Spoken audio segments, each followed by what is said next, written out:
Dietary Supplementation: Truth, Misinformation, and Flat-Out Lies by Amanda Denaway for Exercise Sports Sciences 6350, Reading, Issues, and Trends in Exercise Sports Sciences at the University of Mary Hardin-Baylor. In this presentation, I'm going to talk about different researches that have been completed over dietary supplements, the different types of supplements that are available. I'm going to go through some interviews that I conducted with a few people I know who work in the dietary supplement business. I also spoke with multiple people and athletes who have used different dietary supplements, so we'll see their personal experiences. I'll give my recommendations for how to choose a dietary supplement, and we'll discuss what supplements I use myself. Then I'll ask the questions I have for you guys and give my closing comments and references. As far as research, we're going to talk about who are the important people in the dietary supplement world, what supplements are in general, which we'll discuss more when we talk about the types of supplements, then why dietary supplements are important, and why it is important to do your research before beginning to use a supplement. So first I have this funny video that depicts many dietary supplement advertisements that we see today for muscle gain.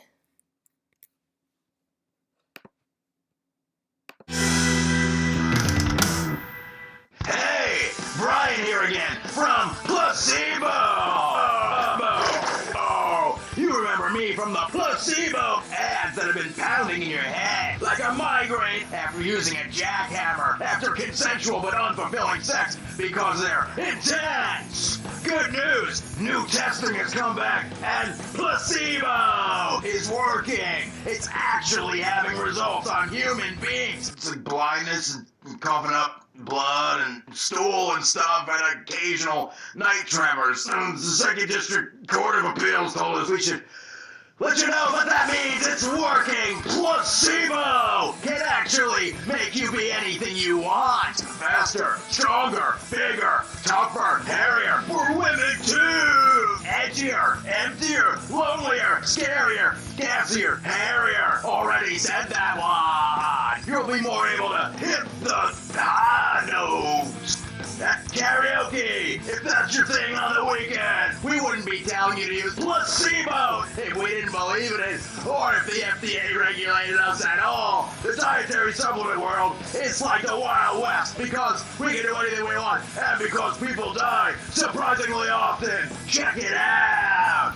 There's nuts and grains. Oh, I think that's some Nicorette gum. Oh, look, and it's R2D2. And do I smell that? That's WD-40. How intense. Placebo. Guaranteed to work some of the time.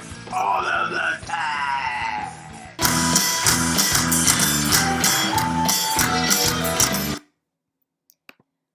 Alright, so of course that was a bit exaggerated, but it does prove the point that you need to research what you put in your body, especially when it comes to supplements.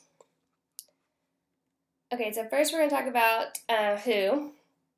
The U.S. Food and Drug Administration, or FDA, does not determine whether dietary supplements are effective before they are marketed, but they are important to dietary supplements. The FDA does regulate both finished dietary supplement products and dietary ingredients. The FDA regulates dietary supplements under a different set of regulations than those covering conventional foods and drug products. So, under the Dietary Supplement Health and Education Act of 1994, manufacturers and distributors of dietary supplements and dietary ingredients are prohibited from marketing products that are misbranded. So that means that these firms are responsible for evaluating the safety and labeling of their products before marketing to ensure that they meet all requirements by this act and the FDA regulations. Also under the act, the FDA is made responsible for taking action against any adulterated or misbranded dietary supplement products after it reaches the market. So they kind of get flocked with a lot of comments about the different supplements that are out there that are being misused and having bad side effects. So, although dietary supplement manufacturers must register their facilities with the FDA, they are not required to get FDA approval before producing or selling these dietary supplements. Manufacturers and distributors must make sure that all claims and information on the product label and in other labeling are truthful and not misleading in any way. However, though, one scary fact is that the company issuing the supplement does not have to disclose any information regarding the safety of their product. So they really don't have to talk about the different side effects that they saw while testing it. They can just not put it on their label.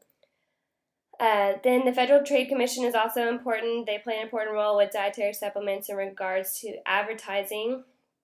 The FDA works closely with the FTC when dealing with the marketing and verifying of supplements. Unfortunately, due to the high amount of investigations each year, it often may be a while before they research a new supplement. So if you're wondering about something that just came on the market, then don't expect them to get to it anytime soon, because it's really a long list, to be completely honest, of the different supplements that are out there. All right, so the what part of research, Congress defined the term dietary supplement in the act that we talked about earlier of 1994. It says a dietary supplement is a product taken by mouth that contains a dietary ingredient intended to supplement the diet. So it is extremely important to remember that it is to be used as a supplement and not a replacement for a meal or other dietary needs. So don't cut anything out of your diet because you're adding these vitamins. It's just a supplement. The DSHEA Act that we talked about earlier also specifies that supplements fall under the category of foods and not drugs. Supplements can come in a variety of forms, which include tablets, capsules, soft gels, gel caps, liquids, powders, and even bars. So as long as the label represents that this is a supplement and not a conventional food or meal, it's essentially a supplement. It has different vitamins, different things that we'll talk about later, and we'll talk about more about the different kind of types in about 2 or 3 slides. Okay, so truths and lies under the why. So the biggest question I had going into this research was, why even take a supplement, especially when we can receive many, if not all, of our dietary needs in normal food? A lot of times I thought the supplements were just for those health nuts or those meatheads. But for one, dietary supplements can contribute to your overall health. They can often not act as a replacement, but sort of an added bonus to certain vitamin intakes that we need daily anyways. So, for example, calcium and vitamin D are important for keeping bones strong and reducing bone loss. Folic acid decreases the risk of certain birth defects, and omega-3 fatty acids from fish oils might help some people with heart disease. All of these different ingredients and vitamins can be found in supplements, whereas only small amounts can be found in certain foods. So that's how it complements your diet and increases your overall health. However, there are also many dangers with supplements out on the market as well. So we'll talk about that some more. But I also read some interesting information that Dr. Wilborn and his colleagues, Dr. Labani and Dr. Campbell, in their research article, Supplements for Strength Power Athletes. They stated, creatine has been shown to benefit the anaerobic athlete in hundreds of scientific investigations. Beta-alanine is the newest sports supplement to have been clinically investigated, and which may prove beneficial to the anaerobic athlete. Let's see if I can say this right. Hydroxymethylbutyrate, or HMB, has been reported to increase strength and lean body mass, even though they stated these findings have only been observed in untrained populations. They include that protein is essential to promote a positive net protein balance in conjunction with resistance exercise. So those are some wise words from our fearless leader and his colleagues. So they're not necessarily just for meatheads, but they do help strength training, and different supplements can be beneficial in increasing muscle mass. So now I have two different videos, one that's kind of pro supplements and tells the health benefits of them, and the other one is more kind of talking about the dangers of certain ingredients in supplements. The first one is the dangers.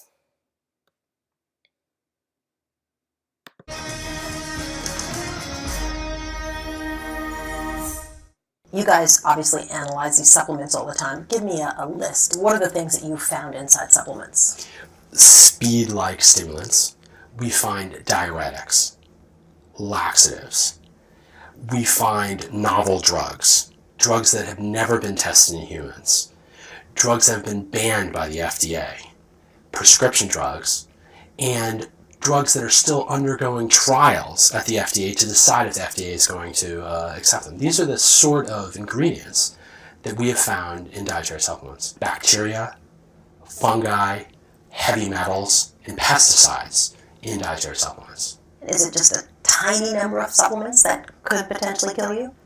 We know that over 750 different brands of supplements has been spiked with pharmaceutical drugs. So, are there hundreds, probably thousands that can be dangerous? Absolutely.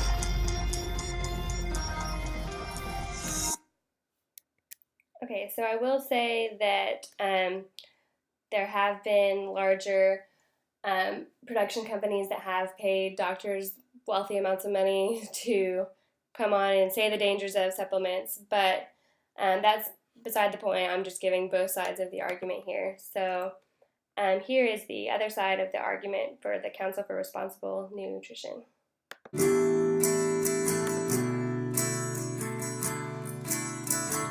Hi, I'm Dr. Duffy McKay at the Council for Responsible Nutrition. I'm here today to remind you that with the new year brings in several cold months and many opportunities to get sick. We know that dietary supplements provide key nutrients that support the immune system. In fact, consumer surveys show that 1/4 of adults take dietary supplements to support a healthy immune system. A healthy immune system is your body's best defense from getting sick. A great example is zinc. Zinc is an important mineral to support so many functions of the immune system. But as we age, we absorb zinc less efficiently, and lower zinc means less immune function and a higher opportunity to get sick. Scientific studies show that older adults who take zinc can have a healthier winter. Now, beyond vitamins and minerals, there are other dietary supplements that support a healthy immune function. We have botanical dietary supplements such as elderberry, garlic, and astragalus. We also have probiotics and dried fermentates. All of these products can safely be included into part of a healthy lifestyle that supports a healthy immune system. Now, as we enter these winter months and incorporate these products into our lifestyle, it's really important to remember these are not magic bullets. These are only one component of a healthy lifestyle. And when you include things like enough rest, as well as stress management, all of these things together will keep you healthy all winter long. And also remember, it's important to talk to your doctor about the dietary supplements you're taking. And to learn more about CRN, please visit crnusa.org.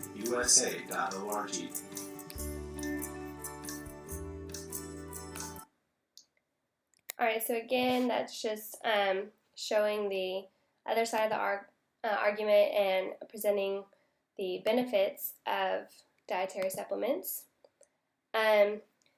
So like I said, again, there are some misconceptions regarding supplements, especially that they're only for meatheads or health nuts. But also, that they will just make you lose weight. There's a lot of ads out there saying lose weight in 15 days and it's going to be 50 pounds. Honestly, without a healthy diet and steady exercise, no supplement is just going to safely make you lose weight. Healthy weight loss can be a pound or two a week, and that's it. So although there are many benefits to dietary supplements, there are also some dangers, especially with unknown ingredients. Therefore, it really is important to do your research and consult your doctor before moving forward with any supplements, but especially those that have many ingredients, and particularly if they have ingredients that you're just completely unaware of. So if you don't feel like you just want to go talk to your doctor about some protein shake, look up the ingredients. I'll provide a link later to have some fact sheets about all the different ingredients in dietary supplements. So that leads us to the types of supplements that there are out there. These include vitamins and minerals. So, for example, multivitamins, vitamin D, calcium, etc. There's also specialty supplements like omega-3, fiber, probiotics, and others. There are herbals and botanicals like green tea, cranberry, echinacea, and then also sports nutrition and weight management supplements, which I thought in the beginning were the most popular, but you'll see later on that those really aren't. But these include protein bars, protein powders, and energy and specialty hydration drinks. And so these are the four main categories of supplements. We'll get into some of these later. Whenever you hear the word supplement, you often think sports nutrition and weight management, but all of these types fall under dietary supplements. Okay, so I interviewed a friend of mine who works in a laboratory. I won't talk about the specific labs that he works in, but it produces some major name supplements. He personally takes a pre-workout supplement called Shatter Black Onyx that is designed to deliver high energy and quicker muscle recovery and endurance. It has ingredients like beta-alanine and branch-chain amino acids for those purposes that were mentioned.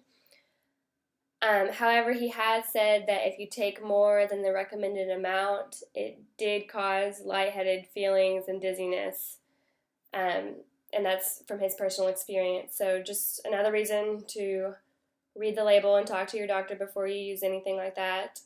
He also recommends that anything with branch-chain amino acids, that is a key component in the supplements that he helps make for marketing. But then the last thing that he recommended was Spark by Advocare, and he uses it himself for added energy and focus during his workday. And that brings me to my next point, which is personal experiences or experiences from different friends of mine. So when I set out to do this research, I interviewed many different athletes and people who I know exercise and generally eat healthily across the board. All people that I interviewed nearly recommended Spark by Advocare. They've all tried to get me to try it, but I have never personally tried this, so I can't really endorse it myself. But I know enough people who use it regularly to suggest it. So I researched a little bit about Spark, and it contains many key vitamins like vitamin A, vitamin B6, vitamin B12, vitamin C, vitamin E, as well as thiamine, riboflavin, and others key ingredients. So, I mean, you can definitely see where the energy boost comes from with all those vitamins. But again, Don't substitute this for a meal or anything. There were also many of my strength training or high performance athlete friends who recommended different protein shakes or powders, all of which had the basic same ingredients. Again, those branched chain amino acids, or BCAAs as they're called, are important. And I also have just a generic video of supplements people take. It'll talk about the types of supplements that we mentioned before, and the main supplements that people take today.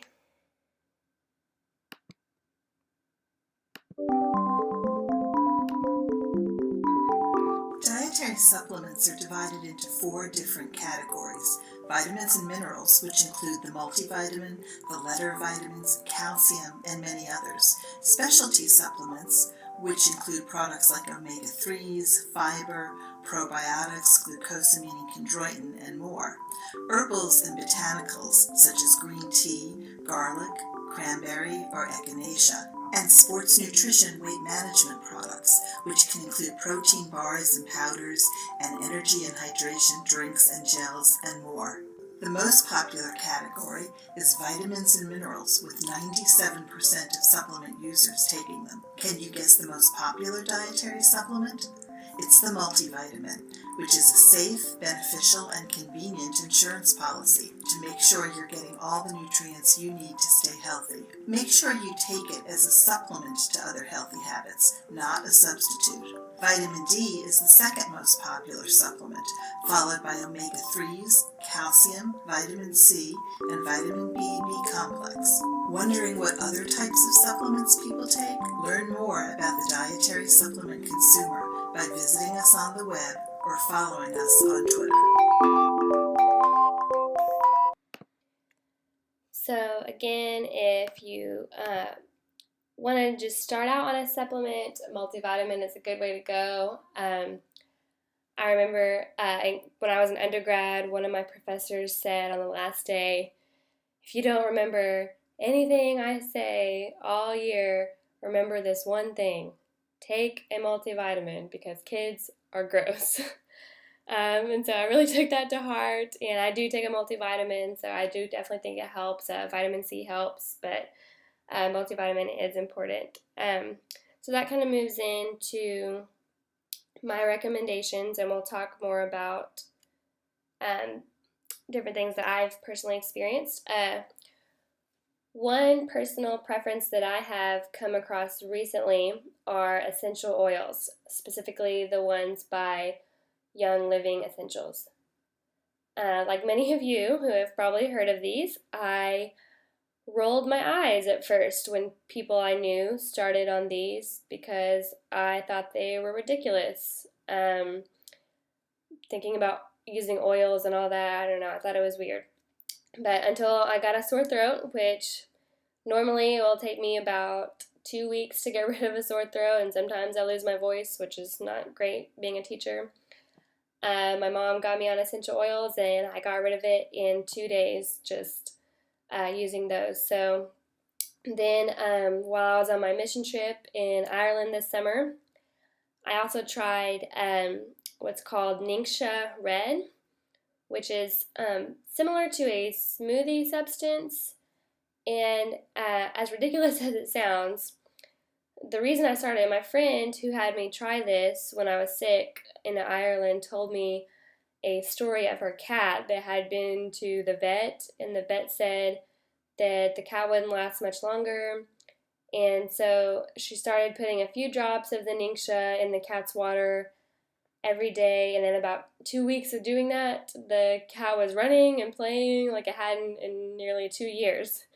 So I'm not really sure how true that was, but I will say when I tried it, I instantly had a boost of energy. I felt so much better throughout the day. Like everything that I had taken over the counter hadn't really helped that much, but that Ningxia definitely really helped. It includes different essential oils like orange, yuzu, lemon, and tangerine, as well as other juices and concentrates and extracts like vanilla and stevia. So I would also recommend the mixed Young Living essential oils called Thieves. This one contains clove, rosemary, and other botanicals, and then also RC, which contains cypress, spruce, and 3 types of eucalyptus for relaxation and especially the common cold. If you're like me and you get allergies a lot, just a couple of drops in your water, symptoms will begin to subside. So those are my recommendations. Again, a multivitamin is another good thing.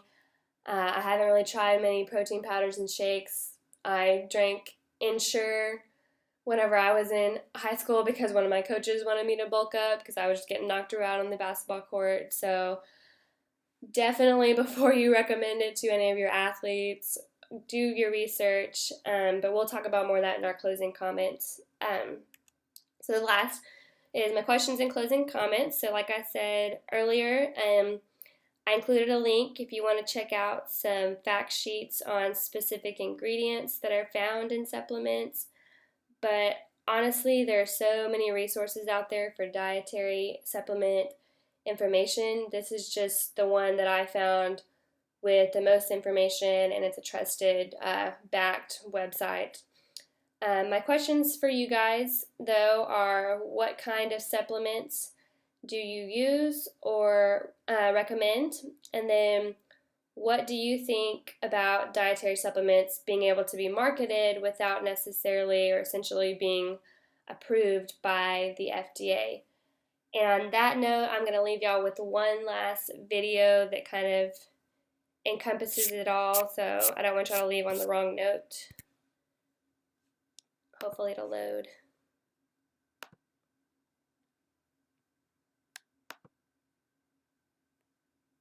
So tell me about the Center for Dietary Supplements. What kind of work do you do? Well, I'm responsible for assuring the safety of dietary supplements, responsible for monitoring adverse events related to dietary supplements, and also assuring that dietary supplements are manufactured using good manufacturing practice. Now, the FDA doesn't regulate dietary supplements from the very beginning, right? That's correct. There isn't a pre-market review of dietary supplements. Although all dietary supplements that are marketed must be safe, the onus is on the manufacturer to assure that dietary supplements are safe. Now, if FDA does identify a problem, that is through the literature or through adverse event reports, then we can take action against those supplements, and we have done that several times. So what's a dietary supplement? Well, a dietary supplement is several things. It can be a vitamin, mineral, an herb, a botanical, protein. There are many, many forms of dietary supplements. So since we don't monitor them pre-marketing, do you ever sort of go into the dietary supplement store and get some off the shelf and just do spot checks? Well, not routinely. Generally, when we go into sampling product, we have an issue that we're looking for. For instance, we did do a large sampling of vitamins that are used by women of childbearing age, and we specifically were looking for lead levels because we're concerned about lead that would be consumed by women during pregnancy. Adulteration and other things that you found in adverse events, it's gotten a lot of publicity recently. Talk a little bit about what you've been doing and how you're protecting the public as best you can. Well, there are various forms of adulteration and contamination of dietary supplements. One area that we're quite concerned about is where a drug is specifically added to a dietary supplement and then touted for its drug effects, even though they label it as a dietary supplement. For instance, they may add a drug to a weight loss product that may be a diuretic that might help you lose weight very quickly, but in fact it's a drug. It might be a stimulant that's added that also helps you lose weight. There are also male potency enhancement products that could have specific drugs that are used for erectile dysfunction. All of those are unapproved drugs and should not be in those dietary supplements. So we do monitor for those kinds of adulterants. The other concern we have is the use of steroids in dietary supplements. These are used primarily to enhance performance, and some of these steroids are could possibly be called dietary supplements, but most of the ones we see, we believe, are really drugs. And so the consumer really has to be very careful if they see that a product says it has a steroid. Our general advice is to avoid it. So you also take a look at how these products are marketed. Yes. Part of our review is to see what kind of claims are made on the package. So if a product is claiming to basically affect the structure and function of the body without making specific treatment, that is disease treatment claims, that would be considered an appropriate type of claim. But if it starts to go into the treatment of a disease, that is, it's saying, you can take this to prevent you from having H1N1 infection, or to protect you from the common cold, that's not a structure function claim. You've now entered the drug arena. And I guess that what you do is controversial. I would say so, yes. Well, controversial in that we have a lot of products that are in the marketplace, and those products make a broad range of claims. So it's very, it's always a changing market. And the other thing that happens is the internet is constantly advertising and manipulating claims so that products that may, based purely on the package, seem to be no problem, could end up to be sold on the internet with a lot of claims that are really not acceptable. So we're having to monitor the whole internet, the international internet, for claims, and then we have to look at the actual container. What does it say on the container? It's quite a challenge. So what's the future look like for this kind of regulation? I guess it just becomes harder and harder as the ways to advertise these drugs grows. Well, I'm somewhat optimistic on that. We do have some new regulations. About 2 years ago, we implemented good manufacturing practice regulations for dietary supplements that we believe will assure the public that what's on the label is actually what's in the bottle. And that's an important step forward. Well, it's in the industry's best interest to have good product out there and not to have a problem, because as we've seen in foods and some of the other things, a couple of bad actors can spell real ill for an entire industry. Yes, and I think the industry realizes that, and they have embraced the new GMPs and the Adverse Event Reporting Act, and I think everyone thinks that this could improve the safety of the dietary supplements and give the dietary supplement industry a better name. So you're a collaborator as well as a police person. That's a good way to put it. I mean, I guess you could say that I'm collaborating, then I'm trying to help industry to improve the image of dietary supplements. Because people like them, but also we have a public health function and responsibility. That's right. Quite a few people take dietary supplements, whether it's just a vitamin or a mineral, or it could be glucosamine, it could be all kinds of other products that are sold. A lot of people take them. So my job is to make sure they're safe, and when they pick up that bottle, it is what it says it is. It's that simple. So your job is to make it safe, but not necessarily efficacious. Well, there's no review of efficacy by FDA. That is not part of the Act. And so the efficacy has to be assured by the company properly labeling their product. The company cannot make false statements. So if they say that a product can help you lose weight, and can help you lose 10 pounds over the next 2 weeks, we feel that they have to have studies in their files that can support that. And if they don't, or if the FTC sees advertising that's not supported, then those claims have to be removed from the product. We've seen it most recently with H1N1 with all the fraud and the stuff on the internet and those kinds of things. Yes, that's a very good example. Thank you. Thank you.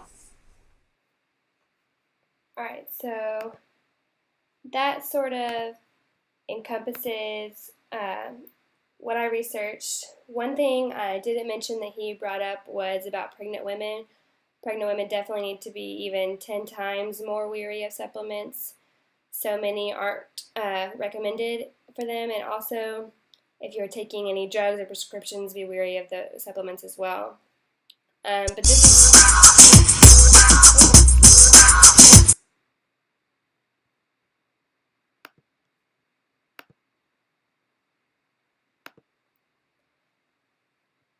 this is why supplements are under the food category and not the drug category. So the ones that seem like they're trying to completely change you or fix an issue, be careful about those.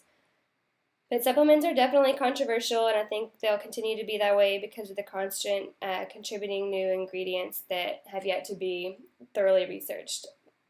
But I look forward to your responses.